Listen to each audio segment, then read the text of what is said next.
Hey,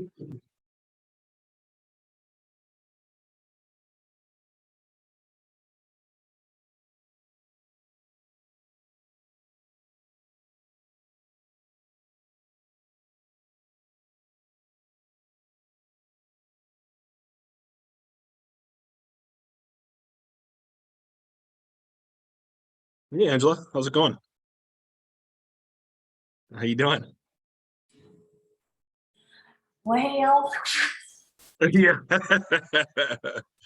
Yeah, it's just absolutely. the simple things that I know for you would be so easy, but they're kicking my Yeah, I know what you mean though, but it's like when you're getting everything, if you're getting everything, when you're getting everything set up, there's like all these little things and you run into little glitches and it just drives you like crazy, right? Like, Yeah, so, right now um, it's trying to connect my Google with my Lion Desk, and then I can't find my code generator on my iPhone 12 Pro in Facebook to authenticate Social Coach to post.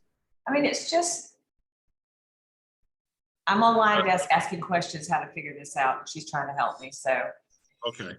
I've got an email to Sydney trying to figure out where to find the authenticator. It's, Okay. exactly All right. what you're saying. I'm learning. Good. It'll be worth it. I promise. Once you get it all set up, it'll be worth it. I agree 100%. We can do our tech coaches are hopping on here soon too. So if you want to do a breakout with them for whatever reason on this, I would be more than happy to assign one of them to you. Okay. To do a breakout. If you think that's an easy fix, that would be fine. But if not, then Yeah, you know what you can do is you can talk to them and tell them what you're running into, and we can figure out if it's an easy fix or not. You know. Hey, Colton. Yes. Yep. Let me just so I have to use the authenticator too. So there's an app. If you'd set it up originally, I don't know if you can see my phone here, but it's this app right here. It says authenticator, and it turns it into the codes. so just the name of it is Authenticator. Yeah, it's just authenticator. You may have set it up at one time. And I know when I switched my phones, I went through the same problem you went through. Okay. Yeah. So, and unfortunately, I can't remember how I solved it after. but that's where the program itself is, that you may have set it up. Okay. Thank you. What is that for? Sorry.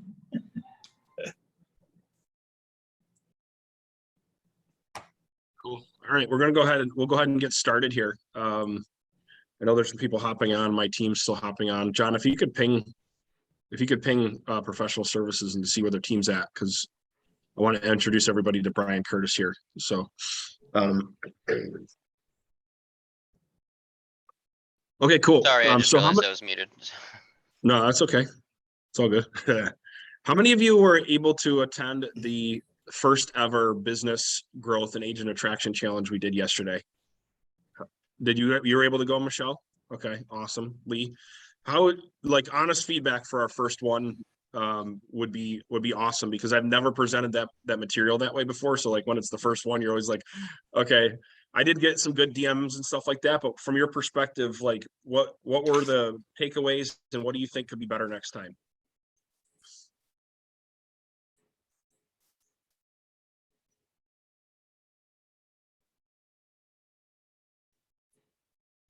Me personally, my brain was in a fog from COVID, so I can't answer that. No, I'm just kidding. No, I thought it was good. I thought that it was, you laid everything out in a really easy way to follow, and I thought that was important. And then, I mean, you just structured it in a nice, coherent way.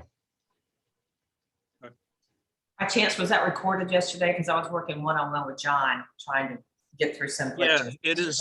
It was a special challenge that Real Estate Nexus sponsors, but I actually put on, so it's a little bit of a different structure. It is included with or you can get access to it though. Where it's like $27 to get access to the recording of the event. So we can send you the link if you wanna. Okay. If you want to check it out. So. Awesome. Thanks. Okay, cool. All right, so let's we'll go ahead and get started here. So as you guys know, this is about for people that are looking to build a team. And if this is your first time on, this meeting is devoted to all things team.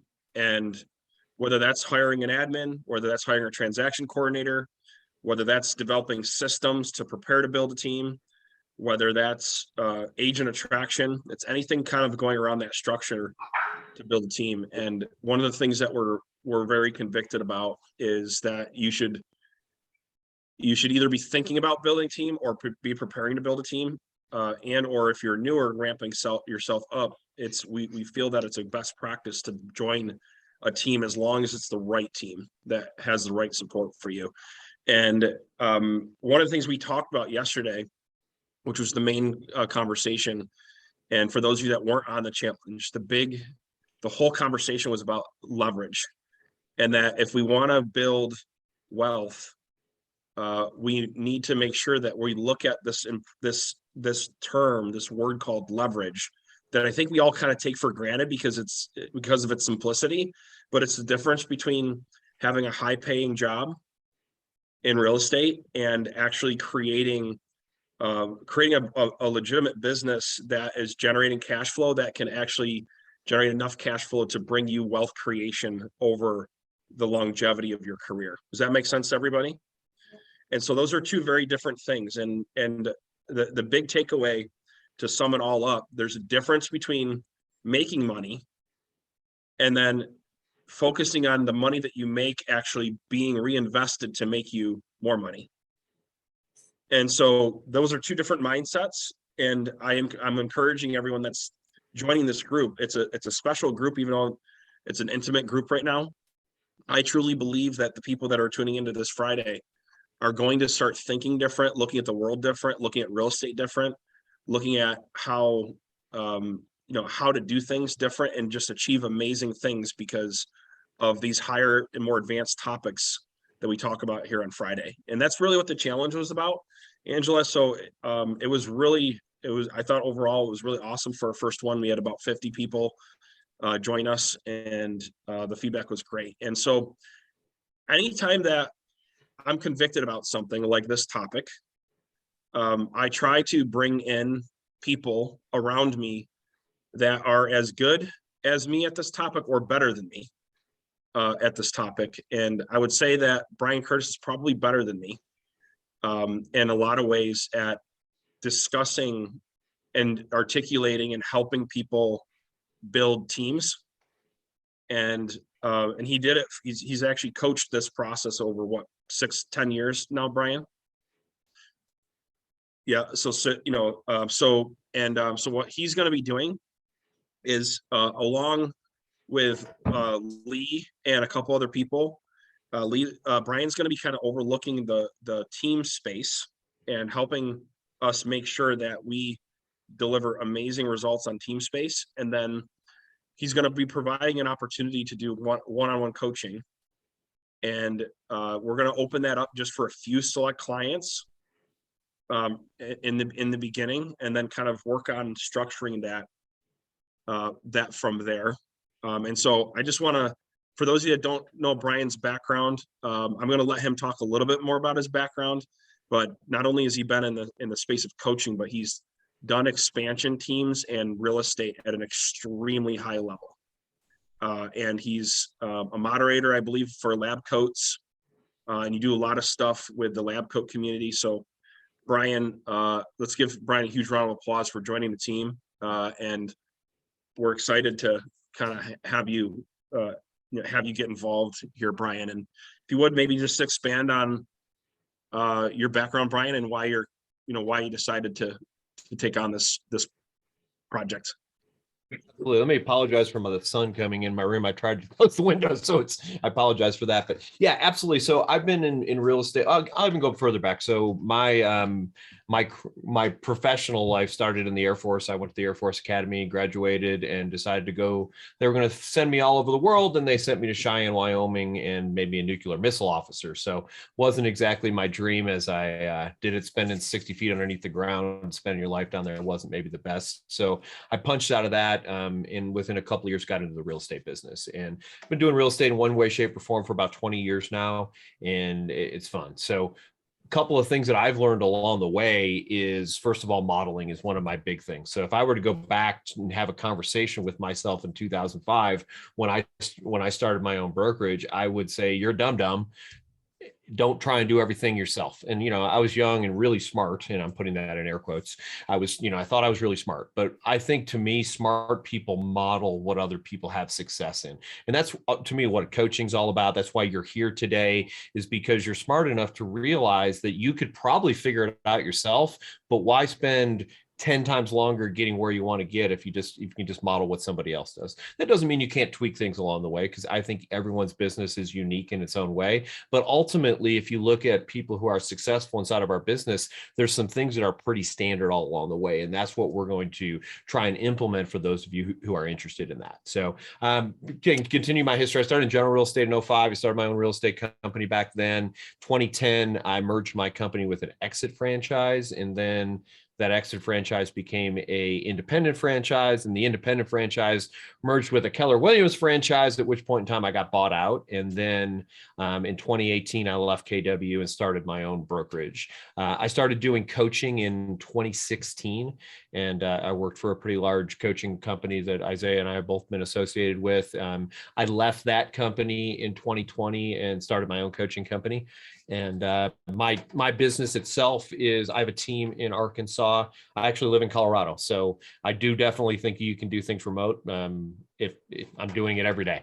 So my team in Arkansas will probably close in the range of 700 to 800 sides this year. So it's a pretty big team, relatively successful. But I can tell you this, those of you, and I heard this is one of my favorite words, and Isaiah said it earlier, leverage. I probably work 10 to 15 hours a week on that team. So I own 5 different businesses. I get bored, and any of you entrepreneurs out there who get bored, we can talk about that. It's a challenge, so you got to find ways to stay excited and motivated, and at the same time make money, because new ventures are fun and they're exciting, and at the same time, oftentimes they don't make money, and even in the short term, sometimes they lose money. So there's great things, but one of the things that I've learned that's been really powerful, and I hope to help some of y'all with this, is some affiliates along the way, or ancillary businesses. So for example, I own a mortgage company that I spend about 5 hours a week, or 5 hours a month working on, that made me about $300,000 last year. Because one of the things that we can realize is we can take multiple bites out of the same apple. So for example, here in about a week, I'll also have an insurance company. Why are we doing those things? Because we want to, what's the most expensive part of this business is curating that lead, whether you're doing that by buying leads, whether you're doing it by work, because that's still money. That's the most expensive part of this process. So if I can take 2 to 3 bites out of that apple, surely makes me a lot more money. And I love the word leverage. I'm going to come back to this. If you want to write something down that can change your life, is trust equals leverage. So one of the things, and I want to thank Isaiah. Isaiah is trusting me, because he realizes he doesn't have another 40 hours a week to work on coaching. And I'm not sure that's the number, but he has to trust somebody else. And, I think one of the things I see agents do all the time is, well, I don't want to do this because I have to take a bigger chunk, or I'm going to lose a bigger chunk. So yeah, you are, but your volume increases significantly. And it also really makes you a lot better as far as working on losses. And here's what I mean by that. If you have a team of 25 people who are average agents, which is great, and you lose one agent, nothing really happens to your business. If you lost a little income, you can replace that person. If you have a team of 5 agents who are all rock stars and 4 of them quit one day, you're in trouble. So we want to build systems that understand the fact that people don't stay at a company for 45 years like my dad did. It's just not the reality of the world that we live in. So we want to build something that anybody who's willing, able, coachable can come in, punch into your system and be successful. It doesn't have to be something that only rock stars can be successful at. So I feel like that's me in a nutshell. I'm sure I forgot something, but yeah, that's kind of where I'm at. Awesome. I think Happy Brian, to answer any questions. Yeah, no, I appreciate it. We'll definitely open it up for questions. I think one of the things that I'm excited about having Brian part of the Ren world, and is that he's actually not just a coach, he's actually going to be integrating and using the as many services Ren offers as possible that makes sense for his business, a lot like Lee's doing. And being able to then give a different perspective and show examples of what he's doing in real time to then bring back to our community. So we're able to all learn together. And so, and also help make everything better. Right. And so the thing with Brian, he's also very technical minded and very good with technology overall. And so he's going to be able to find these little things that we can improve and make better along the way. So I'm excited about that too, Brian, as well. Me too. A little vision casting for everybody. Eventually, phase 2 is we're going to open up a one-on-one coaching certification. So the only people that can get access to the REN coaching, one-on-one coaching, is you have to be a REN client. Okay. First and foremost, you have to be a REN client. And then what will happen though, is as you start using our tools, you get integrated, you'll have an opportunity to become a certified REN coach. And for those of you that maybe you kind of get excited about coaching, or you've gotten excited about that in the past or been thinking about it, that will be an opportunity in short order. I don't want to put a time frame on it yet because we're still putting it together. That will be an opportunity for you guys that as you're getting in the system, you start seeing success with it. So if you're interested in that at all, there'll probably be more formation to it in the next 2 to 3 months or sooner. But if you're interested at all, just drop in the chat, just out of curiosity, if you'd be interested in checking out at some point what it would take to become a REN coach. And just drop that in the chat. And Jonathan, if you could just kind of record these names, so that way when they're ready, we can just put them into Connect, and we can go from there. So Angela, awesome, that's great, cool. All right, so does anybody have any questions for Brian?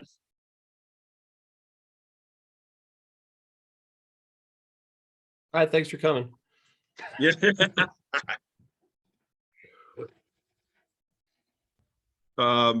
Okay, cool. Yeah, 3 to 4 team members. Awesome. Good. All right, so let's what I want to talk about today that we really hit on yesterday was really thinking through the different ways you can get leverage depending on where you're at in your business. And Brian, would you agree that looks different? Obviously, leverage looks different if you haven't even hired an admin yet versus what it looks like if you have your kind of core team and you're looking to start recruiting agents on a fast pace. So 100%, if you would, absolutely. Yeah, if you would, maybe starting from the very beginning for the people that they're just trying to get that initial group together to give themselves the leverage they need to be able to focus on building. What do you recommend? Yeah, stuff? Let me talk about a process first, because I think just like I'm sure you believe in this stuff, Isaiah. We've talked a lot, but we haven't talked about this specifically. But for me, step one to figure out who my first hire is to take a look at myself. I personally believe that we're someplace on a map. Well, a lot of people say, I want to go over here. That's great. Where are you at? I don't know. Think about if I drop you in the middle of the forest and I give you a map and I don't even tell you what state you're in. You can't figure out where you want to go because you don't even know where you're at. So very simple process that each one of you can do. And you can do this in 10 minutes. Take a piece of paper, draw a line down the middle, write 200 on one side, write 20 on the other. Those numbers aren't significant, but you'll follow what I mean by that. The $200 in their dollar per hour activities is what I'm looking at. Make a list of everything that you do that makes you in the range of $200 an hour. And maybe in your market, that might be 300 or 400, not really relevant. And then write all the stuff that you're doing $20 an hour on. So think about those things. I'm writing contracts, I'm processing files, all the stuff that the majority of us real estate agents really suck at, to be honest, is basically all the stuff that's going to end up on the right-hand side. So that gives you an idea where your opportunities is, because here's the thing. I can literally make 10 times more money on the left-hand column than I can on the right-hand column. So for me, each and every person who doesn't have some sort of admin support needs that. And let me just say this, that doesn't have to be in-house. So when I hired my first admin, I was kind of scared to death. I know it's going to sound funny. I was only paying her $10 an hour at the time. It's a little embarrassing to say that out loud, but I needed to make sure my kids got to eat and, roof stayed over my head. And I was a little scared. I'm like, what happens if I have a bad month? I still need to pay Hallie. But I can tell you that after 30 days, I didn't have that fear anymore because I realized how much leverage she created for me. So for me, it's an admin. And if you don't have a transaction coordinator, based on the number of transactions you're doing, take a look at potentially just outsourcing that. And the reason I say that is, let's say that you're going to do 30 transactions in a year, and you can hire a local transaction coordinator, a good one, not just a hack, for $500 a file. Well, 30 times 50 is $15,000. So it doesn't make sense for me to hire a transaction coordinator for $40,000 when I can get everything done for $15,000. So to me, when we start to approach that number that's for your market, each market's a little bit better, a little bit different, we are going to start looking at that. So to me, the foundation is getting the administrative stuff off your desk. I'm sure everyone's heard this idea. If you don't have an admin, you're the admin. And, if you're like I was at one point in time, showing property to 7, 8 o'clock at night and coming home and go, oh crap, I've got to put something in the MLS. And at 8 o'clock at night,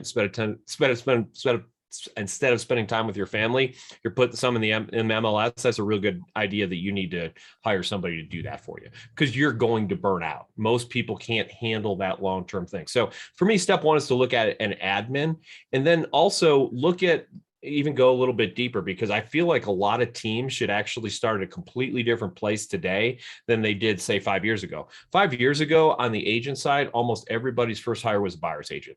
And that's not a bad hire. And many of you probably already have buyer's agents, and many of you are headed in that direction if you're not. But I'm going to suggest that if you're showing property and you're closing over 25 transactions a year, you're wasting a huge, colossal amount of time, and you need a showing partner. And, there's different models around that. And at some point in time, we can go through what all those are. But to me, that's my very first hire. If I go back to when I was selling a lot of property, transaction coordinator, and then a showing partner. Why? Well, because if you look, according to NAR, when I shake your hand as a buyer's agent, and I'm not saying that's my role, but working as a buyer's agent, when I shake your hand, it takes me 16 hours to get to closing. If I shake your hand as a seller, it takes me 4. So the number one way to work yourself into having a business is stop working with buyers. Now, we still want that income, because I can't say, look, I did 30 transactions last year, half of them were buyers. Brian, I still need the income. Absolutely. I completely get that. But think about that. If each one of you had an extra 16 hours a month, or realistically probably 50 hours a month, then think about how much more you could get done. Think of how much more time you could make your business efficient. Think of how much more marketing you could do. Think about how much more lead generation you can do. You've got to get off of these things. And as real estate agents, our industry is kind of goofy. And this is an analogy a lot of people say, but can you imagine if you walked into your doctor's office and your doctor checked you in, you sat in the chair, your doctor called you back, your doctor took your blood pressure, your doctor, drew blood, they did all this stuff, and then you're paid the doctor when you walk out. You'd be like, that is insane. That's how most real estate agents do business. I work with buyers, I work with sellers, I do the marketing, I do the admin, I do all this stuff, and it's not an effective way to do business. And as a matter of fact, there was a concept out there that if I don't talk to my clients and do everything, that I'm going to lose them. Well, that's because you're not educating that client on the fact that I'm not good at paperwork. I'm good at a lot of stuff, but I'm not good at, you don't want me to do your paperwork. If you want it messed up, have Brian do it. My C is 10 for those people who are disc people out there. You do not want me doing that. So I can pay somebody very little amount of money, and I'm not saying I'm being cheap, but realistically, $30,000, $40,000 a year in our industry is very little amount of money, and we can get those things done. So short answer to Isaiah's question, I'm going to look at an admin. A transaction coordinator would probably be the very first person that's going to take the huge amount of load off of me. And then I'm going to look at a showing partner. So I rattled a bunch. What kind of questions can come from that? Or Isaiah, I'd be happy to hear your thoughts on it as well. Yeah, I definitely have some questions, but I want to give everybody an opportunity to ask any questions about leverage. Yep, go ahead, Angela. Okay, so I have the admin. I've got myself in a position that I'm doing more listings than buyers, but it's trying to find the agents. Trying to leverage, how to find someone that's willing to put in time, energy, and effort to be a buyer's agent. What I'm getting so far, what I'm getting through the door is just not impressive. How many people have you talked to? I have 5 working for me. Oh, you have 5 agents already working? Yeah, and I'm not babysitting them. So they can work as little as, but if they don't work the leads, they don't get the leads, so it's just been, I mean, I've had them showing up in shorts and flip flops, and it's like, no, I mean, I need to find that. It's disheartening. It's aggravating. Where are you at, if you don't mind me asking? Charleston, Location. South Carolina. Okay. So let me answer that question first. So I will tell you, I don't know, when you said this, it kind of raised a red flag to me. If they don't work the leads, they don't get leads. To me, if you're not going to work the leads on my team, you're just going to be off my team. Yeah. Because what we're doing potentially is setting up a culture that says, if I feel like working, I'll work. If I don't feel like working, I won't work. And so everything to me, and a lot of people say, well, Brian, that's kind of Nazi kind of way to run a business. No, it's a way to run a business. So think about this. I know that everybody on a team is still technically an independent contractor in most states and in most situations, but you are offering them something. Hopefully you're offering them enough value. They want to be there. I've got a CRM, I've got staff, I've got leads, I've got all of this stuff. If you don't want it, no problem. I'll go get somebody else. And you have to build that culture around that says that we have minimum standards. So for example, on my team, my minimum acceptable standard is 2 transactions a month. And if you don't do two transactions a month, we're going to look and say, why didn't that happen? How come? What are you going to do differently? We have accountability groups. You know, we have an expectation that people are going to do things.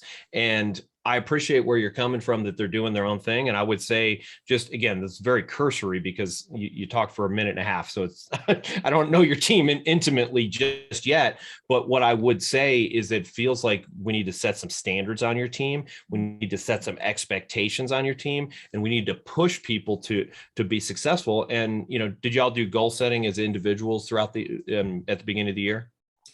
Well, I've asked for them, but I don't have them back. Now, let me back up for a second. I'm a branch manager of an office. I'm looking for someone to come in that can be on my team. At this point in time, the agents that I have had come in, I haven't allowed them to join my team because of the fact they're not putting in the efforts for even themselves, if that makes sense. So I can't find good quality agents. Yes, I sent out what you guys had in 2021 playbook and said, hey, do this. Set those goals. Let me see what they are. Let me help you meet those goals. You know, let's go into it backwards.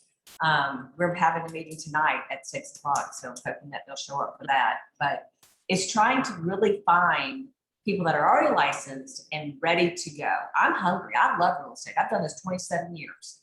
You know, can I find me? No, and that's good because you wouldn't work for you. Right. You would go start your own business. I know. And that's, I would love to have 20 of me who would do exactly what I told them to, but that's unrealistic because you understand the concept of most real estate agents, the mindset. I think it's an important thing for us to understand.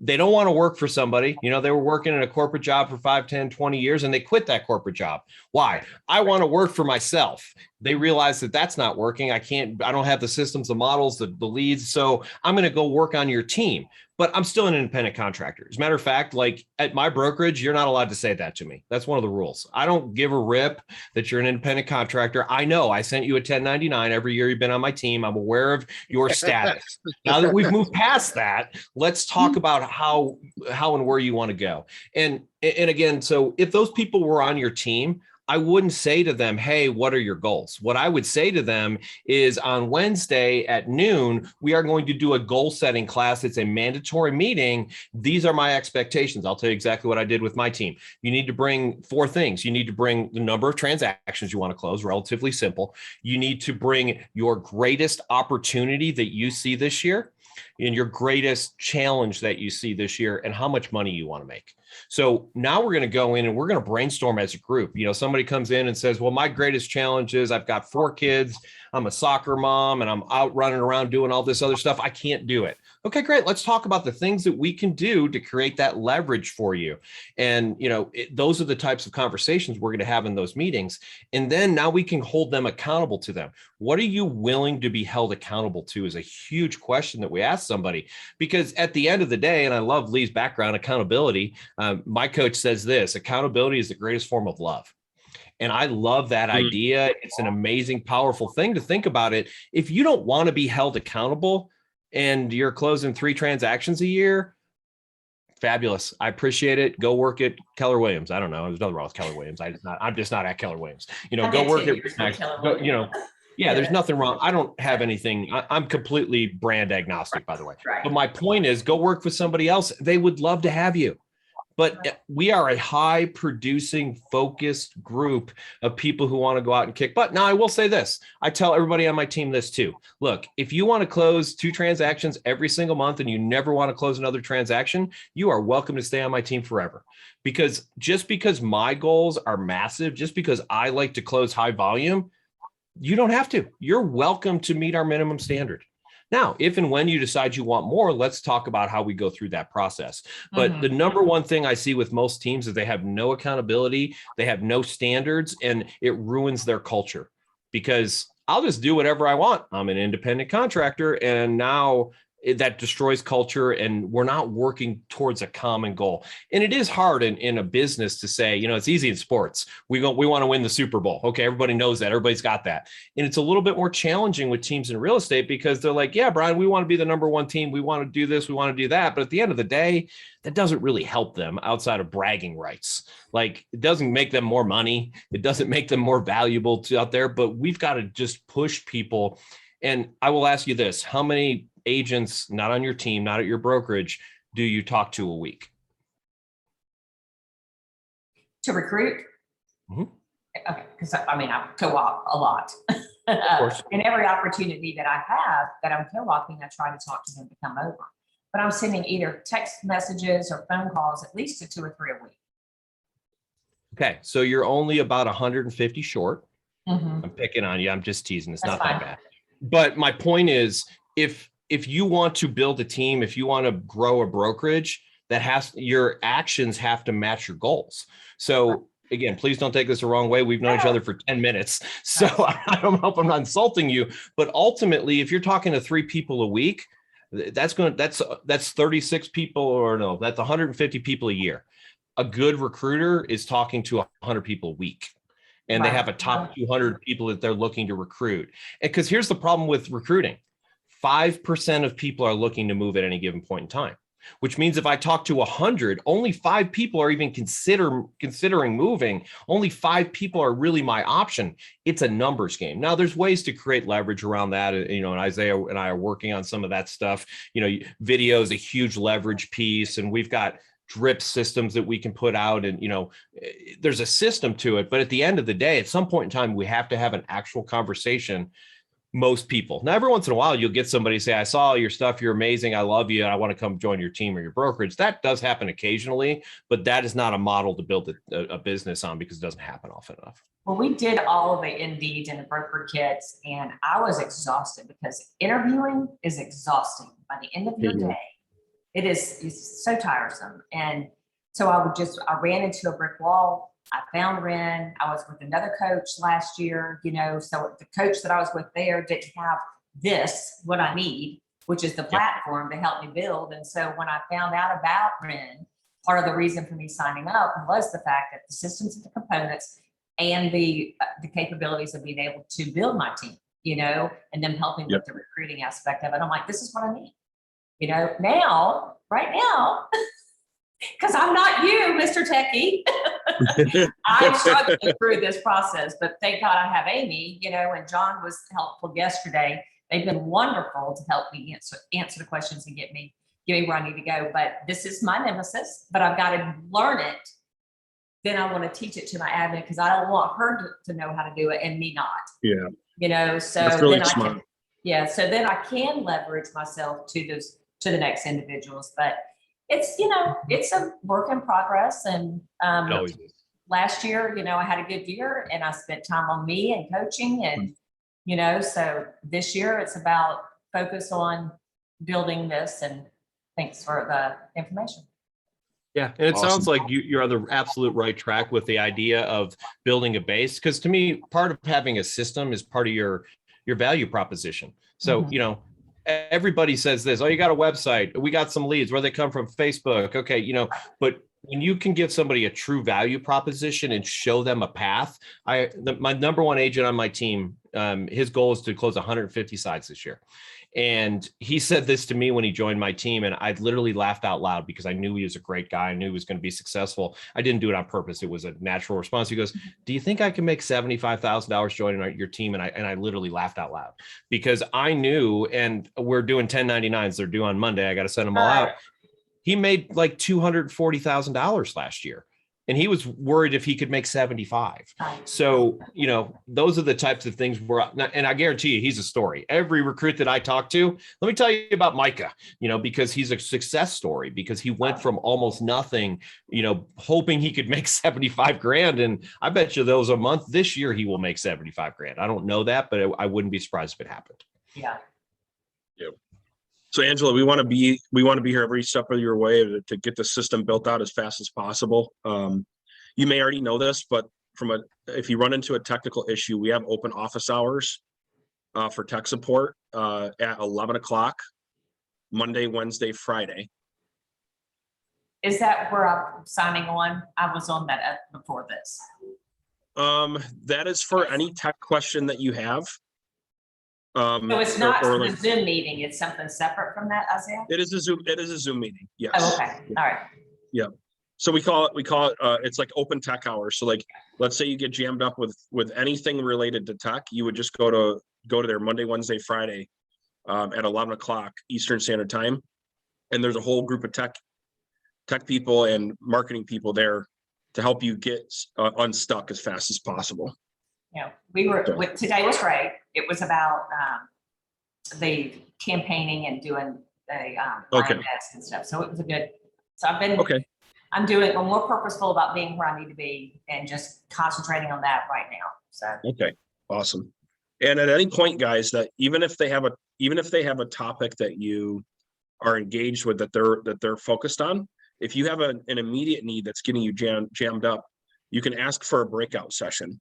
And Jonathan, just to kind of make sure that we're operating that way, is that that you kind of announce that if anyone has an immediate need or more of a specialized need, that they can do a breakout session in there if they need to do that.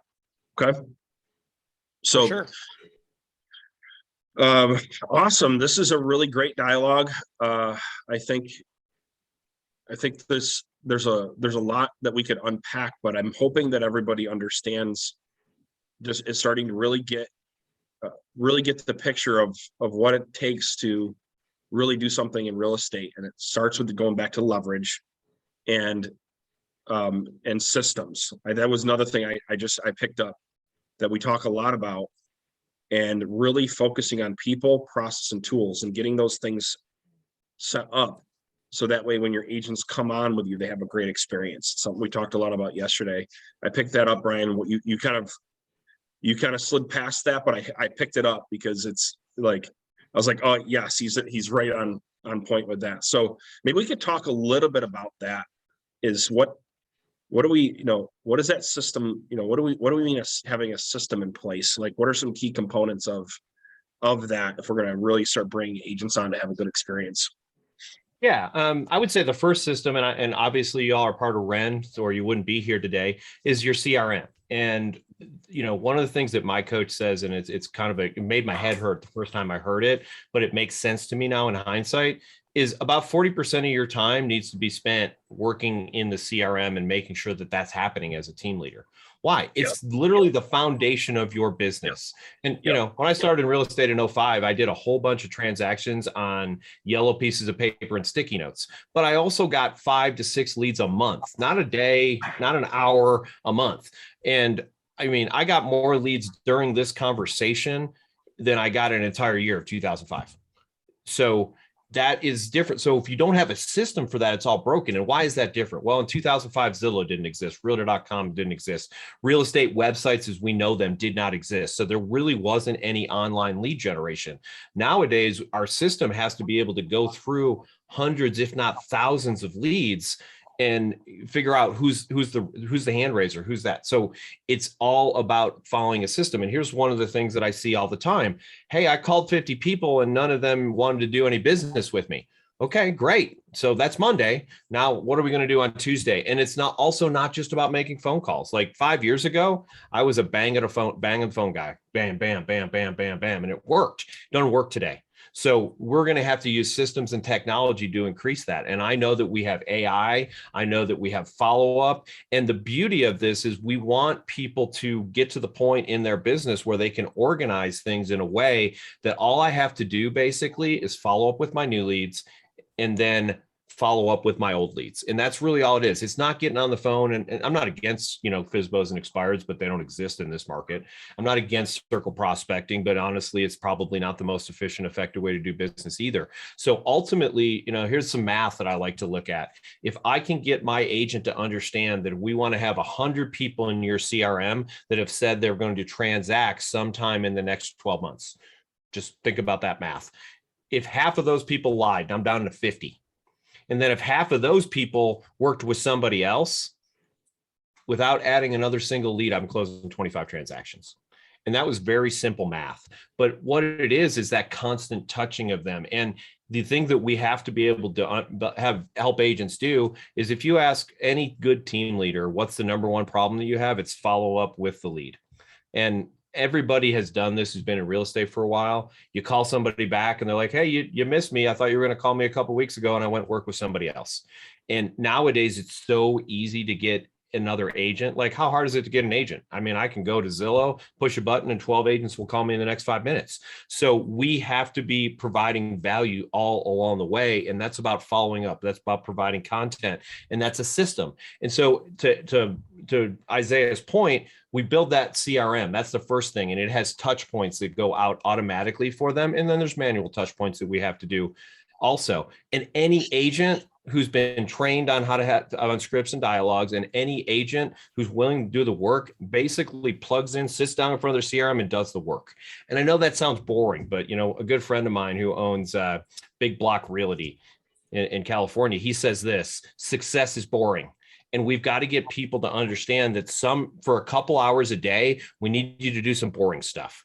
Why? So the rest of the day, you can go do fun stuff. So the rest of the day, you can go on appointments. So the rest of the day, you can go and actually write contracts. Those are the things. But at the end, most agents do this. They get up here. Oh, I got a great business. I got a great month going. And I stop everything that got me there. And that's, as a team leader, that's why we need that accountability, because every agent who's been successful at some point in time has done that, right? We go out, I put 5 houses under contract, I'm all excited, and they all close in February. And I go, oh, crap, it's March 1st and I'm unemployed. So I got to start over. And if we have to build that foundation of the CRM is where everything lives. And that's number one step for me. And again, that's much more complex today than it used to be, because now that goes with automation. Now that goes with automated follow-up. Now that goes with AI. There's all these other parts that come into it, but we need to be able to take every bit of that and get an agent to plug in. And here's the thing. I say this about real estate all the time. It's simple. It is. We do A, B, C, D, E, and that's our job as a team leader, to set that up to make it easy, but it does make it simple. And when people know what they can do to have success, they'll do it. So, most people look at it, hey, I want to close 25 transactions this year. What do I do? And that's where it stops. And that's why most agents don't ever have true success in this business, because they don't know where to go next, and the old model, here, I'll give you Keller Williams training. I'm sure there's some KW people. The Keller Williams training that I went through was, okay, call FSBOs, call expireds, call your sphere. Okay. So now that's the training for the first 15 minutes. What do I do next? So that's why we have systems now that's built on that. And that's not KW Universal. That was mine. So, the next system and the next system, and we just plug people in over and over again. And so foundationally, your CRM has got to be the number one thing that you have. And then the next step is, what's your lead generation? What's your model? Are you an ISA team? Are you a agent team? Are you a hybrid where the ISA deals with some people, where team agents deal with some other people? So there's all these different things that we have to look at, and you got to figure out the thing that's most efficient to you. I find today, and I've run both these teams in the last 2 years, that a lot of people love to join the ISA team model. Why? Because they hate to do lead generation. So we can build a system and it's easier to recruit to. Yeah, it pays a little bit less. Maybe we're at 40% split or 35% split instead of a 50% split. But I'm on your team and I don't have to do the one thing I hate to do, which is lead generate. Great, sign me up. So you've got to decide where that works for you. And there's different models that are created inside that. I think that's what was the question. Yeah, no, that's good. I think and so just to kind of recap here a little bit from this conversation, and then we'll wrap it up with some action steps. If you look at from the time that you onboard with us and we walk you through what's called the Sales Acceleration Blueprint. And here's the cool thing, Brian's never seen this, but what's at the center? What's at the center of this, folks? What do we preach? Right? We preach CRM, automation, and then what's at the top of so it's getting that foundation set up. And so that's what those tech classes are for. And that's what, if you look at our coaching on Monday, that what largely we do things related to lead generation and lead follow-up and video marketing. Okay. So if you notice that what Brian is saying is if you look at our coaching model, we have all the key components of what you need to do within this blueprint broken up throughout the week for you to be able to work on the different things that you need to work on. So as an example, if you want to get really good with video marketing, you better show up at 12:15 on Monday, because we're actually doing, Brian, we actually do video together and actually send it out to our database on Mondays. We don't just talk about it. We actually have people, we could do a script and we actually do video right then and there. And so, and then on Wednesday, the reason why we talk so much about listings and why we're very listing focused is because we want every single person to have the leverage that they need to be able to focus on some of these other things. And it's very hard to do if we're running around too many buyers, right? And so that's why on Wednesdays at 12:15, that's what the listing domination is all about, is to get focused on listings, and then to bring these things into your, bring the lead generation, lead follow-up, social media, lead conversion, bring all these things, but with more of a focus on listings. Okay. And then what Friday is all about, it's about looking at the system as a whole and saying, okay, as I'm looking, if I just back up and look at the whole system, this is what I really need to do to get prepared to grow a team. Right. And then you start having that team conversation. So I hope this is clicking for everybody, why we have things set up the way that we do. And if you look at Tuesdays and Thursdays, prospecting and follow-up. So if we need to get better at converting our leads, that's Tuesday and Thursday. So is this make sense to everybody? Is this why we have it set up the way that we do in all the different training? So I know that we all have to go out and make money, and we have to make sure we can't sit in trainings all day. But I just want to encourage you to look at the Sales Acceleration Blueprint and then look at our training and say, okay, if I'm looking at this blueprint that I can follow, what training should I plug into based on what part of this blueprint I need to work on? Does that make sense to everybody? Okay. And that's how you start. Real quick. Yeah, please go ahead. Yep. So, and you guys don't have to raise your hand, but one of the things I would ask everybody is, how many hours a week are you spending getting better at being a leader if you're building a team? So for me, I spend between 5 and 10 hours a week studying that stuff. That might seem like a lot, and I'm not saying, because I also have to coach people, so I need more of that. But reinvesting back into yourself, that's exactly what Isaiah is talking about there. Because at the end of the day, theoretically, some of you are going to try and want to step out of the actual selling houses. And to do that, you have to have the ability to coach and train those people and get them up. But, there's a thing that people say, and I believe it, my business will grow based on how I grow. So if I'm so stuck out going on listing appointments and buyers and all that kind of stuff, I can't grow. So again, obviously y'all are here, but I would plug into as many of those things a week as you can, set that aside, block for it, and know that that's the thing that's going to take me to the next level. You'll get one idea that'll make you $20,000 just by being at some of these things. And that's not an exact number, but no, anyway, I definitely advocate for that. Go ahead, Isaiah. You're on mute.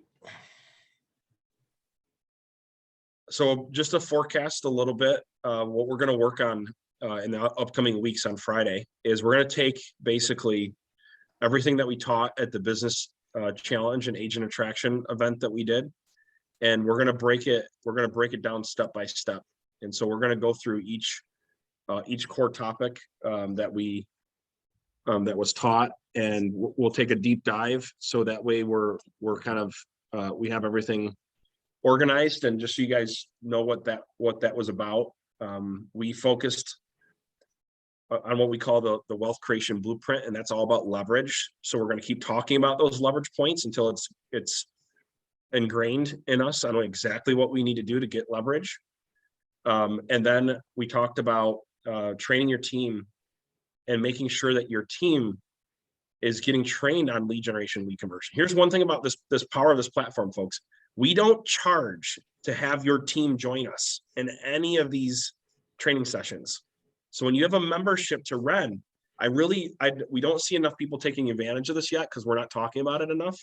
But just think about this: when you're a member of Ren, you could have your team plug in to those Tuesdays and Thursdays or whatever meetings that they need to figure out how to use your systems, right? Or if they need help with lead generation, lead conversion, my top inside sales agents are role playing live there, right? And so and then we moved on, and we're talking about hiring key staff members. So we'll kind of be going in a rotation here, right? So on Friday, each Friday we'll have a different topic, and we'll cycle back around, and there'll be other topics in this too, but just to kind of give you guys an idea of what this is going to look like moving forward. Then we'll talk about developing a culture of accountability, and then we'll talk about agent attraction, and we'll kind of have a nice rotation here. So once a month or a month and a half, we kind of get through all the core topics that we need to really get awesome at building a team. That sound good to everybody? Okay. So a couple action steps here. Actually, first, I want to hear from you guys. What was your takeaway from this? What action steps do you have in your mind that you need to do coming off of this meeting? And you can either drop it in the chat or please talk, let's just be interactive as possible here. I would say plugging into all this training ongoing. I mean, I've learned a lot in the last week and a half of just being present in these meetings and really understanding and using systems. And, it's for me, it's just repetitive. If I continue to use it, Yep. then I get better at it. So. Awesome. And really making, accountability to my agents to get them to show up to all the other trainings, because most of them don't know, because that we're slowly integrating completely with Ren. Right. And it's really important, because like I can have all my links of I have my calendars for our events. I can integrate your link right in and just have it be have a seamless integration with my business. And that's fantastic. Cause like I had an agent call me this morning that had questions that your role play would have been solved all of her problems. Awesome.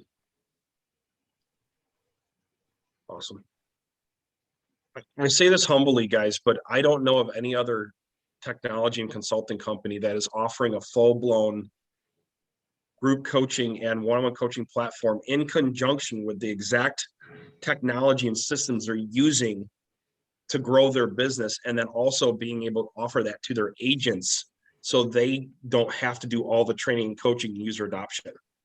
Right. So I just say that not to brag or anything, but I don't want you guys to take that for granted. And also just maybe hopefully we understand the full scope of what we have here, right? And what we're building together.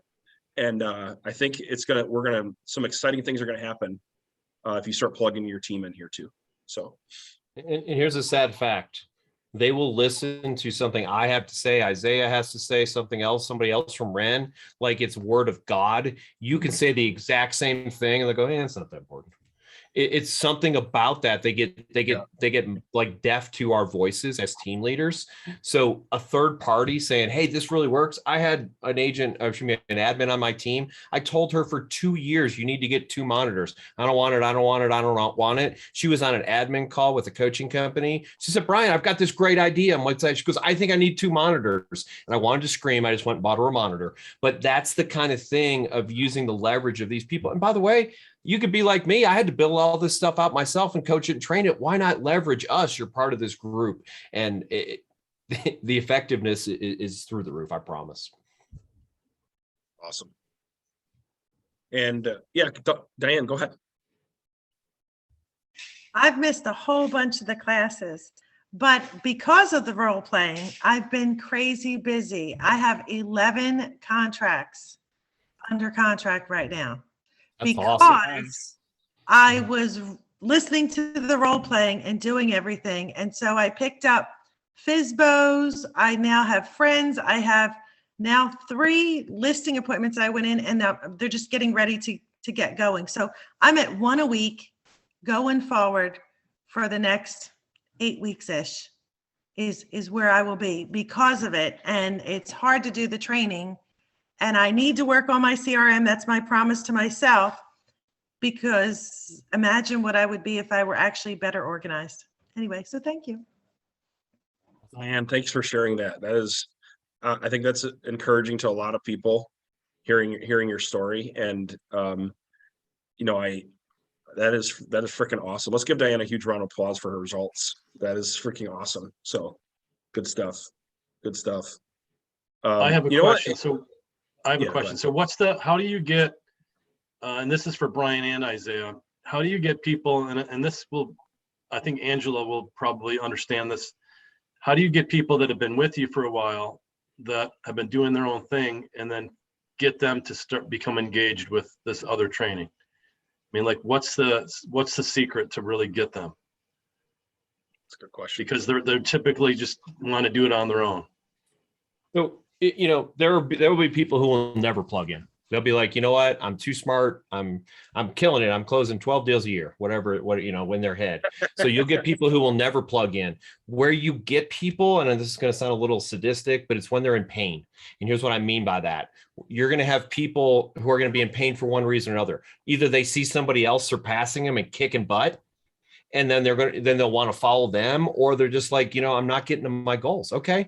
And so it's about questioning where, and that's why I started this with when we're talking to Angela, what's your goal setting? Like, I want to come back to that. Like, if somebody says, I want to close 50 deals this year, then I can say, hey, it's the end of the first quarter and you close 4 transactions. You're slightly behind. What are we going to do differently? Brian, I don't know what I'm going to do differently. Well, here's the options. You can do these things. If it's me, if you really want to get to this goal, and I believe you can get there, you need some better training. You need to work on role playing. You need to do these things. So why don't you commit to showing up to 2 of these meetings a week for the next 30 days? And then you can ask me if it changes your business or not.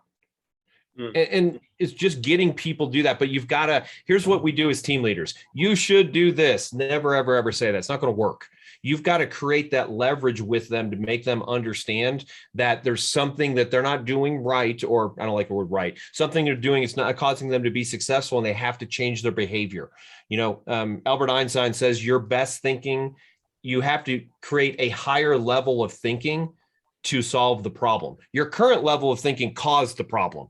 So you have to go to a higher level of thinking to solve that problem. You can't solve it with your current situation, otherwise it would be solved.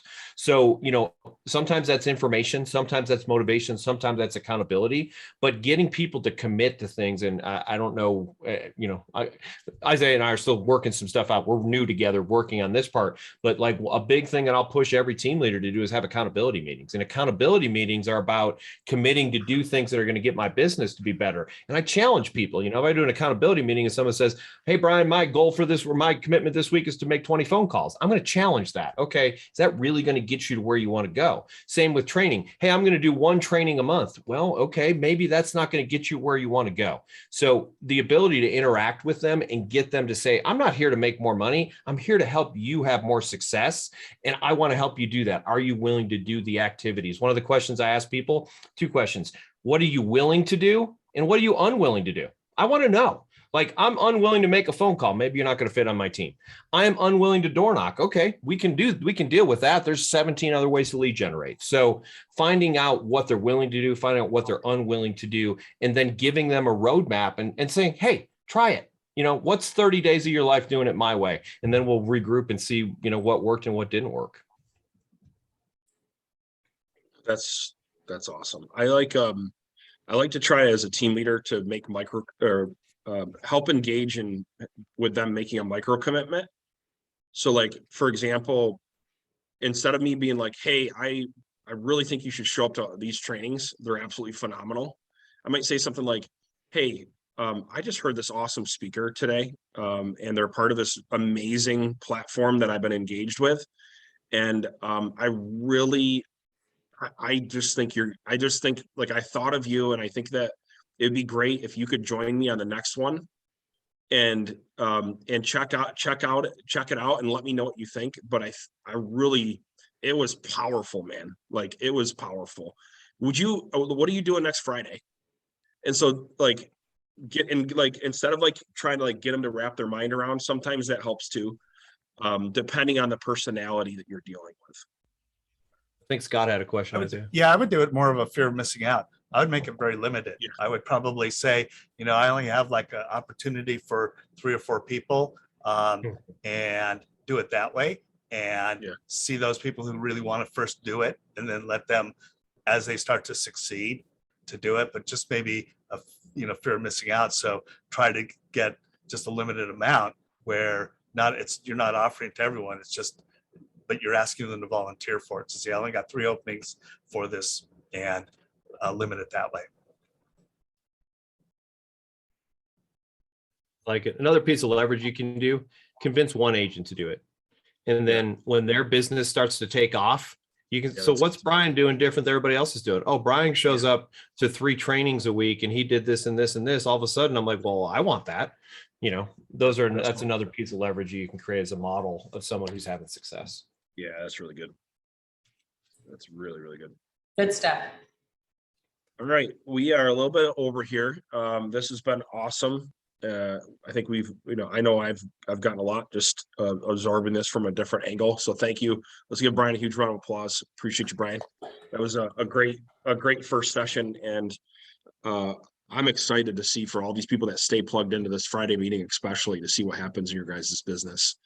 And I'm excited to see and hear those stories. I love those stories. Thank you for Diane for sharing that awesome outcome. And so stay plugged in, get your people plugged in, I would say, are the action steps from today.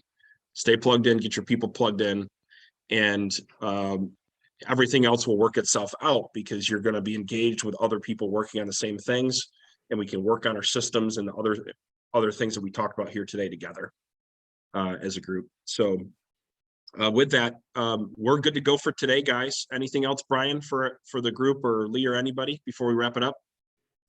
I would just challenge everybody, when you come to this meeting, come with something.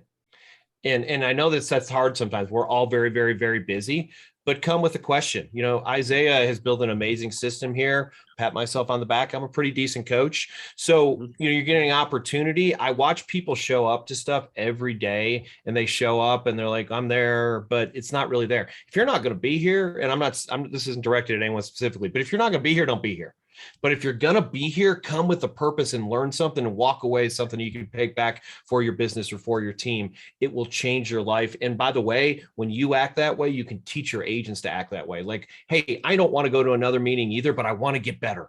So when we show up 100%, and you get so much more. And again, I feel like most of you did that. I'm not accusing, but that's my mindset. Like, if I'm going to go to something, if I'm going to pay money, if I'm going to spend my time, I want to make sure I'm going to get value. So come with something to ask. Brian, I'm going to add to that. And this is, you never stop learning lessons in life. And my oldest daughter, she's 23. She lives in Chicago. I actually talked with her last night, and she got a really good job at Grant Thornton Consulting. Nice. And she was like, I had done some posts on Facebook a couple days ago, and I said, did you see that post? We gave, this wait staff a huge tip, and it was a Facebook Live. And she's like, Dad, I took all those apps off my phone for my job. And I, and she's like, I do not look at any of those apps and I concentrate on my work. And that's just like that alone is so important. Is like, we get distracted with all the dings and the dongs and the buzzes like nonstop all day, that it takes you away. And you don't get, if you're able to shut that stuff off and just focus on the trainings and be able to participate, it's going to be, you're going to really gain momentum that way and learn, That's great. I think we're good. I think we're good for today. If my team could hang back, that would be awesome. The only thing I want to talk about, if you are interested in being a part of a referral program, we just rolled it out. You can get a special link and you can get paid 10% a month off the recurring billing for referring them. So if you're a believer in our system and you like our system, we would greatly appreciate you help us with a renegade movement we're creating. And in exchange for that, we will obviously provide that referral partnership opportunity. So if you're interested in that, what I would do is just contact runsupport.com, go to runsupport.com, and they'll get your link set up for you until we can get it publicly activated. So with that, if my team could hang back, anyone that's on my team, please hang back. And then that I'd greatly appreciate that. Have a great day, everybody else.